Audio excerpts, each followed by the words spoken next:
సరస్వతిగూడ గ్రామ ప్రజలకు నా యొక్క నమస్కారాలు. నేను కంబాలపల్లి గిరిజా విష్ణువర్ధన్ రెడ్డి కాంగ్రెస్ పార్టీ బలపరిచినటువంటి అభ్యర్థిగా ఉంగరం గుర్తుపై ఓటు వేసి భారీ మెజార్టీతో గెలిపించాలని కోరుకుంటున్నాను.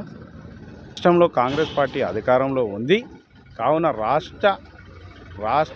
రాష్ట్రం నుంచి కానీ కేంద్రం నుంచి కానీ ఎలాంటి నిధులు తెచ్చి గ్రామాన్ని అభివృద్ధి చేస్తానని నేను తెలియజేయడం జరుగుతుంది. అదేవిధంగా కేఎల్ఆర్ గారి సారథ్యంలో సీఎం రేవంత్ రెడ్డి గారి ఆశీర్వాదంతో ఈరోజు ఫ్యూచర్ సిటీలోని అంతర్భాగమైనటువంటి సరస్వతిగూడ గ్రామాన్ని అభివృద్ధి పదంలో నన్ను గెలిపిస్తే అభివృద్ధి పదంలో నడిపిస్తానని తెలియజేయడం జరుగుతుంది. కావున నన్ను గెలిపించగలరని నేను కోరుతున్నాను. అదేవిధంగా ఈరోజు సరస్వతిగూడ గ్రామంలో అనేక సమస్యలు ఉన్నాయి. నాకు అవకాశం ఇస్తే ఐదేళ్ళలో పార్టీలకు అతీతంగా అభివృద్ధి పదంలో నేను పనిచేస్తానని తెలియజేయడం జరుగుతుంది. అవతల అభ్యర్థికి ఓటు వేయడం వల్ల గ్రామం అభివృద్ధి కుంటుపడుతుంది.